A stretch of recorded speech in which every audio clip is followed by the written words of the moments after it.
हरेली के मौके पर छत्तीसगढ़ की सियासत में उबाल देखने को मिला है। पूर्व सीएम भूपेश बघेल का पीएम को लेकर बड़ा बयान आया है। भूपेश के बयान पे डिप्टी सीएम अरुण साव का निशाना है और निशाना उन्होंने क्या साधा है? कांग्रेसी ऐसी बयानबाजी कर रहे हैं जिससे देश से वो समाप्त हो जाएंगे। ये बड़ी बात उनकी तरफ से कही गई है। भूपेश बघेल के बयान पर डिप्टी सीएम ने वार किया है। हरेली के मौके पर छत्तीसगढ़ की सियासत में उबाल है। पूर्व सीएम भूपेश बघेल का पीएम को लेकर बयान देखने को मिला है। भूपेश के बयान पर डिप्टी सीएम अरुण साव ने निशाना साधते हुए कहा कि कांग्रेस ऐसी बयानबाजी कर रहे हैं जिससे देश से वो समाप्त हो जाएंगे। तो छत्तीसगढ़ में हरेली त्योहार के मौके पर पूर्व मुख्यमंत्री भूपेश बघेल के प्रधानमंत्री नरेंद्र मोदी को लेकर दिए गए बयान पर सियासत तेज हुई है।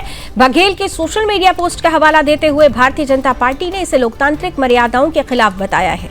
इस मुद्दे पर प्रदेश के उप मुख्यमंत्री अरुण साव ने कांग्रेस पर तीखा हमला बोला और कहा कि राजनीतिक विरोध के नाम पर इस तरह की भाषा का इस्तेमाल उचित नहीं है।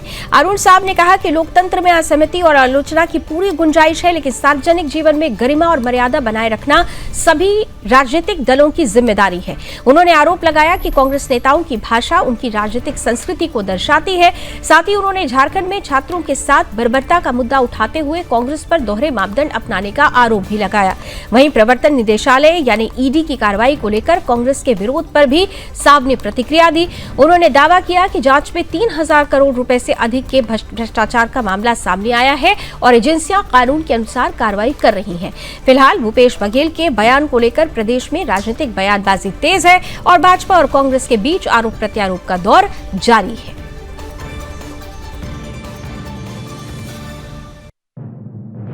जेन काम लइका मन कर दे वो कोनो नहीं करे।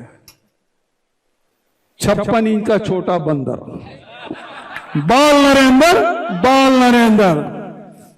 भूपेश बघेल जिस भाषा का उपयोग कर रहे हैं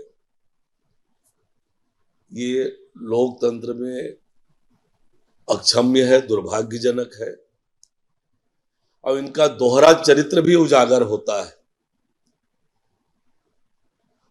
झारखंड में गठबंधन की सरकार है, कांग्रेस पार्टी साझीदार है। वहां कैसे बर्बरता छात्रों के साथ हुई है उसके लिए भी भूपेश बघेल कुछ बोले।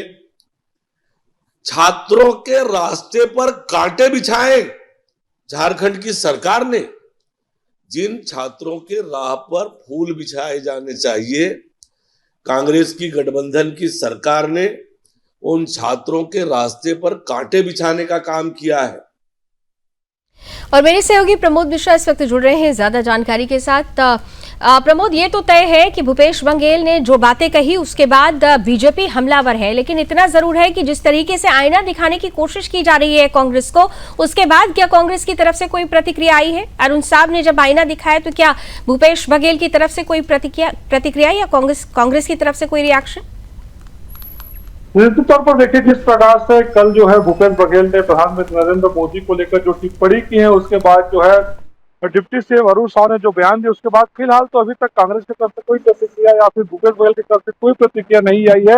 लेकिन जिस प्रकार से सोशल मीडिया में लगातार ये बातें सामने आ रही है, भूपेश बघेल ने जिस भाषा का इस्तेमाल प्रधानमंत्री नरेंद्र मोदी को लेकर किया, उसको लेकर कई सारे लोग जो सवाल उठा रहे हैं लगातार कह रहे हैं कि इसी यही कारण है आप लोग की जो भाषा है वो संयमित नहीं है, इसी वजह से आप लोग जो है 5 साल सत्ता में रहने के बाद फिर से विपक्ष में आ गए। तो जिस प्रकार से भूपेश बघेल ने प्रधानमंत्री नरेंद्र मोदी को लेकर टिप्पणी की है, उसको लेकर सियासी भूचाल मचा हुआ है और अरुण साव के बयान के बाद फिलहाल अभी तक भूपेश बघेल की तरफ से कोई प्रतिक्रिया नहीं आई है। ईडी की कार्रवाई पर दोनों आमने सामने हैं और ईडी की कार्रवाई को लेकर जिस तरीके से पॉलिटिकल वेंडाटा का आरोप लगाया जा रहा है, इस पूरी प्रक्रिया को, क्योंकि आप ग्राउंड पर हैं, थोड़ा समय दर्शकों को जरूर बताएं कि क्या ये जो आरोप लग रहा है कि ये पॉलिटिकल वेंडाटा है, असली बात कुछ और है, ये कहकर क्या नैरेटिव बनाने की कोशिश की जा रही है? निश्चित तौर पर देखिए, जिस प्रकार से जो शराब घोटाला है जिसमें ईडी ने बड़ी छापेमारी की है और अभी कुछ दिन पहले ही जो है कांग्रेस पार्टी के पूर्व कोषाध्यक्ष रामगोपाल अग्रवाल ने सरेंडर किया था, उसके बाद प्रदेश की सियासत गर्म हुई थी और जब रामगोपाल अग्रवाल को कोर्ट में पेश किया जा रहा था, उस समय भूपेश बघेल जो है उनसे मुलाकात करने भी गए हुए थे। ऐसे में जिस प्रकार से 3400 करोड़ रुपए घोटाले की बात कही जा रही है और माना जा रहा है कि कई लोग का यह भी कहना है कि हो सकता है कि इस मामले में पूर्व मुख्यमंत्री भूपेश बघेल का भी नाम सामने आ जाए। ऐसे में जिस प्रकार से कुछ बड़े चेहरे हैं जो कांग्रेस पार्टी के, उनकी गिरफ्तारी हुई है, उसके बाद से समझा यही जा सकता है कि इस पूरे जो है घटनाक्रम में कहीं ना कहीं कई कांग्रेस का बड़े चेहरे सामने आ सकते हैं। ऐसे में जिस प्रकार से ईडी की कार्रवाई लगातार चल रही है और अब तो जो है ईडी ने जो है रामगोपाल अग्रवाल को 16 अगस्त तक के लिए रिमांड में भी ले लिया, उससे पूछताछ जारी है। उसके बाद हो सकता है कि कोई बड़े नाम और इसमें उजागर हो और यही वजह है कि लगातार जो है भूपेश बघेल जो है, चाहे ईडी की बात करें, आईटी की बात करें या फिर सीबीआई की बात करें, इसको लेकर केंद्र सरकार पर निशाना साध रहे हैं और कह रहे हैं कि केंद्र सरकार जो है कांग्रेस और कांग्रेस के नेताओं को गलत दिखाने के लिए इन केंद्रीय जांच एजेंसियों का उपयोग कर रही है। जी लावनी, ये पूरा का पूरा जो राजनीतिक लड़ाई है वो राजनीतिक संस्कृति की लड़ाई भी बनती जा रही है। और जैसा कि अरुण साहब जी कह रहे हैं कि भाषाई मर्यादा कांग्रेस खो चुकी है, जो उसकी संस्कृति थी, ये संस्कृति नहीं होती है जब आप जिम्मेदार पद पर होते हैं। इस तरीके की परिस्थितियां आने वाले समय में छत्तीसगढ़ की राजनीति को और किस तरह से उबाल सकती है? निश्चित तौर पर देखिए, ऐसा पहला मामला नहीं है। इससे पहले भी भूपेश बघेल ने ऐसा कई बयान दिए हैं जिसको लेकर राजनीतिक जो है वो सरगर्मी बढ़ी है। भूपेश बघेल पर कई प्रश्न चिन्ह खड़े हुए हैं क्योंकि वो प्रदेश के पूर्व मुख्यमंत्री भी रहे हैं। ऐसे में कहीं ना कहीं सवाल खड़े होता है कि आप प्रधानमंत्री के लिए ऐसे शब्दों का उपयोग क्यों कर सकते हैं।